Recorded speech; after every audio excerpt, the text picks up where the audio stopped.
Maintenant qu'on sait comment calculer notre vecteur de parité, c'est l'information qui me donne, c'est la partie ou bien l'expression qui me donne une information sur la possible existence de défauts. On va voir quelle est l'utilité et comment les calculer concrètement quand on a une représentation d'état.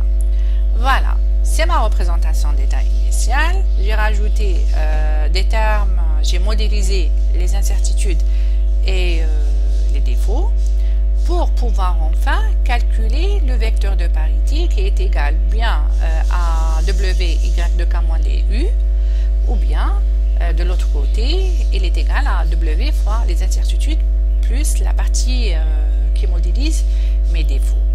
La question, ou bien les questions qui se posent, c'est comment le faire déjà, comment le calculer réellement, c'est-à-dire comment calculer cette matrice W et à quoi ça sert. Alors, il faut savoir que j'ai deux parties, c'est mon vecteur de parité a deux expressions, cette expression et cette expression. Alors, la première expression que je connais déjà en moitié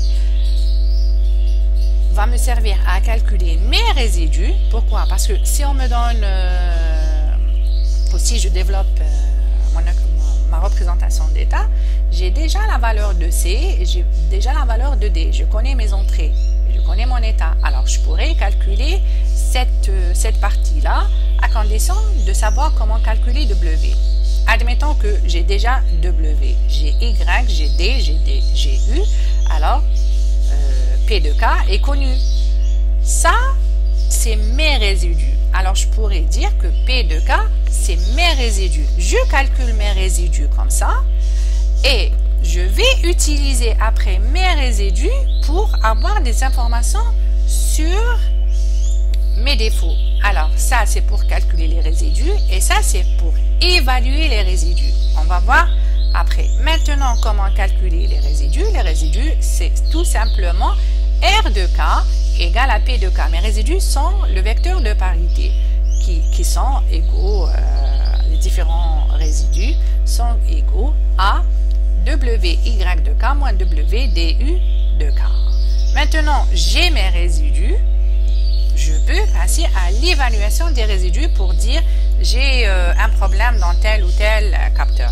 Maintenant, comment calculer concrètement les résidus? Ce qui me manque, c'est W. Comment calculer W? Voilà, on va voir tout de suite comment le calculer. Alors, pour calculer W, il faut savoir qu'il y a plusieurs méthodes. Moi, pour vous, j'ai retenu la plus simple. La matrice W peut être calculée comme suit. Alors, on prend la matrice C, qui est dans l'équation, je reviens, celle-là, qui est multipliée fois l'état dans l'équation de sortie. Et puisque j'ai une redondance, la redondance c'est quoi? C'est que j'ai des mesures ou bien des mesures ou bien comme j'ai dit en analytique, j'ai des approximations de ma mesure via des équations ou bien des relations, peu importe, qui est j'ai une redondance. Qu'est-ce que veut dire le mot? Qu'est-ce que veut dire le fait d'avoir une redondance? C'est-à-dire j'ai plus d'informations, c'est-à-dire pour une mesure, par exemple la température, au lieu d'avoir une seule mesure pour la température, j'ai un état, j'ai une variable qui est la température. Au lieu d'avoir un état, une mesure, j'ai un état, j'ai plusieurs mesures. De ce fait, la matrice C va avoir plus de valeurs, de lignes que nécessaire. Si j'ai 3 états, en principe, la redondance va apparaître dans le nombre de lignes de ma matrice C. Qu'est-ce que je fais? Je prends ma matrice C et je vais la diviser en deux parties. La première partie, je vais l'appeler matrice C1 et la deuxième partie, je vais l'appeler matrice C2. Très bien. Comment choisir la limite de matrices? il faut que la première matrice C1 il faut qu'elle soit une matrice carrée. C'est-à-dire j'ai des 3 colonnes, alors elle sera 3 colonnes, 3 lignes. Le reste, ce sera C2. Alors, il faut que C1 soit régulière, inversible. Sinon, je ne pourrai pas poursuivre. D'accord? Pourquoi? Parce que j'ai besoin de la matrice inverse de la matrice C1. Si C1 est régulière et inversible, alors je pourrais calculer dans ce cas la matrice W qui aura cette formule-là, c'est C2 fois l'inverse de la matrice C1 et je concatine avec moi la matrice identité. Concatiner veut dire mettre côte à côte. Je vais expliquer cela par un exemple. Alors, le premier exemple d'application, générer les résidus pour le système de mesure qui correspond à une configuration simple où l'on dispose de 5 mesures couplées de 3 grandeurs et qui est décrit comme suit.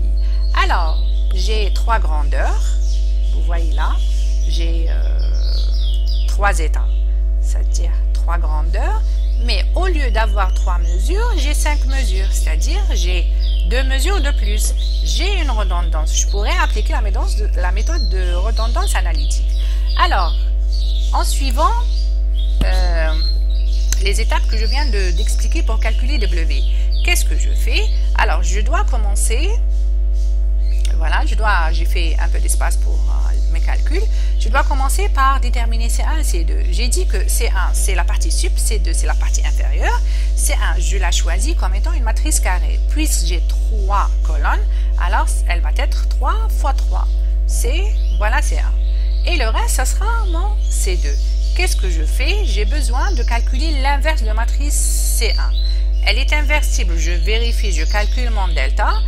Alors, si elle est inversible, voilà, vous pouvez calculer l'inverse de C1. Ça nous donne cette matrice. Qu'est-ce que je fais? Eh bien, je calcule C2 fois l'inverse de C1. Ça me donne ça. Qu'est-ce que je fais avec cette matrice-là?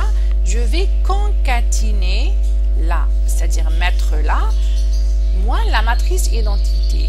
Quelle est la dimension de cette matrice identité? Puisque je vais la mettre là, je sais que ma matrice identité est une matrice carrée. Alors, de quelle dimension? Puisque j'ai 2 lignes, alors elle sera 2 fois 2 et j'aurai ça. Ça, c'est ma matrice C2 fois l'inverse de C1. Et là, j'ai ma matrice identité 2 fois 2, c'est-à-dire 2 lignes, 2 colonnes, mais j'ai un signe moins, alors sur la diagonale, les 1, mes 1 seront précédés par le signe moins. Voici ma matrice W.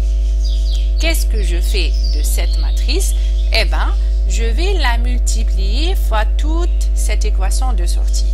Du coup, celle-là va disparaître et j'aurai une autre matrice ici et une nouvelle matrice ici et W sera multiplié fois ça. Et ça, W fois Y sera mon vecteur des résidus. Voilà, j'ai pas terminé. Alors, vous aurez la suite, c'est-à-dire la suite sera consacrée à la question que puis-je faire avec cette expression de résidus. C'est-à-dire, on va passer au traitement.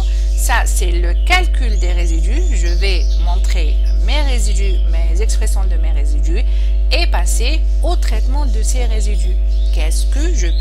Comment je peux utiliser ce vecteur de parité, cette expression de résidus pour analyser l'état de mes différents capteurs et dire s'il y a